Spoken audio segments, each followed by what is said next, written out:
महायुती सरकारने राज्यातील शेतकऱ्यांसाठी पुण्यश्लोक अहिल्यादेवी होळकर कर्जमुक्ती योजना काल परवा जाहीर केली आणि त्यानुसार मुख्यमंत्र्यांचं असं म्हणणं आहे की या योजनेचा लाभ जवळपास 56 लाख शेतकऱ्यांना होणार आहे आणि या योजनेचं बजेट आहे 36,500 कोटी रुपये.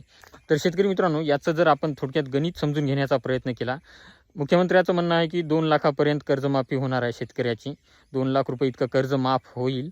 तर समजा जर आपण 36,000 कोटीचं 2 लाखाच्या हिशोबानं जर विचार केला तर फक्त 18 लाख शेतकऱ्यांचं कर्ज माफ होऊ शकतं 2 लाखाच्या हिशोबाने. आणि जर मुख्यमंत्र्यांच्या म्हणण्यानुसार या योजनेतून 56 लाख शेतकऱ्यांचा फायदा होणार आहे असं जे ते म्हणत आहेत, त्यानुसार जर आपण हिशोब लावला 36,500 कोटीचा, मला तेवढं मोठं गणित आहे ना, पण मी ChatGPTला विचारल्यानंतर ChatGPTच्या म्हणण्यानुसार प्रत्येक शेतकऱ्याला 65,000 इतके हिश्श्याला येतील. आता यावरून एक गोष्ट लक्षात येते शेतकरी मित्रांनो, की प्रत्येकाला हे ना 2 लाख मिळणार ना 65,000 मिळणार. 5-10 लाख लोकांना जास्तीत जास्त 2 लाखापर्यंत मिळतील.